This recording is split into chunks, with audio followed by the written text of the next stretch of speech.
Hello, how are you? Today I want to show you another excellent logic book. I'm the Amateur Logician from amateurlogician.com, and one of my missions, one of my goals is to provide a more traditional classical education, to bring back the trivium, and a big part of the trivium is logic. Now this time we're not looking at a college textbook. This book is less than 150 pages. It's written by the philosopher D.Q. McInerny, who incidentally is the brother of the late Ralph McInerny, who also happened to be a philosophy professor. Ralph McInerny wrote some novels. He also wrote, for example, on ethics. Now, D.Q. McInerny, in Being Logical, A Guide to Good Thinking, provides us with the nuts and bolts of logic. It takes a traditional verbal style approach. It's quick, it's practical, it's applicable. The book models itself after the famous The Elements of Style, which is a book on good writing, good grammar.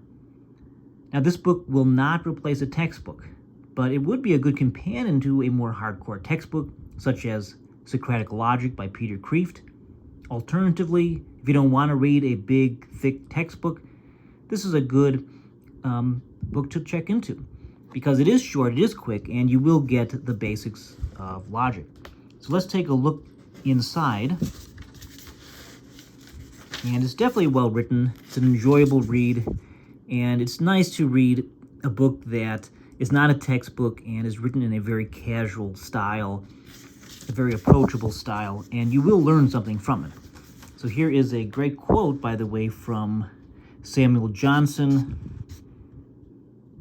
"We may take fancy for a companion, but must follow reason as our guide." Let's look at the preface. So D.Q. McInerny writes, "Logic is about clear and effective thinking. It is a science and an art. This book is intended to introduce readers to the rudiments of the science as well as to the basic skills associated with the art." He mentions, like I said, that this is modeled after the book The Elements of Style. So let's look at the table of contents so we can get an idea of what's in the book.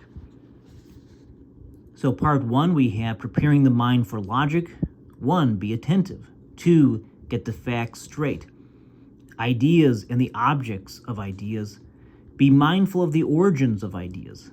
Match ideas to facts. Match words to ideas. Effective communication.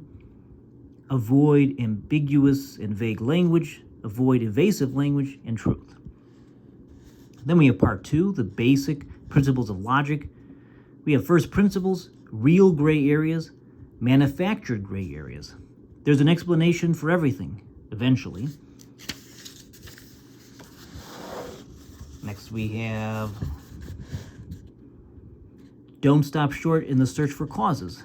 Distinguish among causes. Define your terms, the categorical statement, and generalizing. And then part 3, we have argument, the language of logic. We have founding an argument, the move from universal to particular, the move from particular to universal, predication, negative statements, making comparisons, comparison and argument, sound argument, conditional argument, syllogistic argument, the truth of premises, the relevancy of premises, statements of fact, statements of value, argumentative form, conclusions must reflect quantity of premises, conclusions must reflect quality of premises, inductive arguments, addressing argument, constructing an argument. And then part 4, we have skepticism, evasive agnosticism. So this is about the sources of illogical thinking. We have cynicism and naive optimism, narrow-mindedness.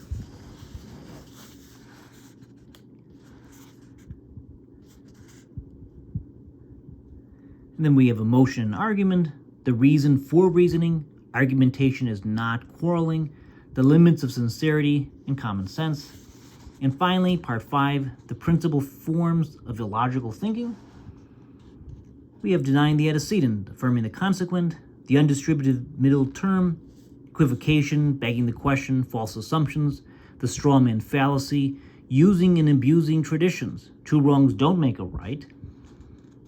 the democratic fallacy, the ad hominem fallacy, substituting for the force of reason, the uses and abuses of expertise, the quantifying of quality, consider more than the source, stopping short at analysis, reductionism, misclassification, the red herring, laughter as a diversionary tactic.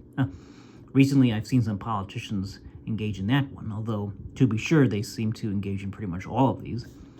Tears as diversionary tactic, an inability to disprove does not prove, post hoc ergo propter hoc, the false dilemma, special pleading, the fallacy of expediency, avoiding conclusions, and simplistic reasoning. So there's a lot of stuff that this book covers. Definitely something worth checking into. Let's look at the back of the book. So here it says, in being logical, D.Q. McInerny breaks logic down to its essentials through clear analysis, accessible examples, and focused insights.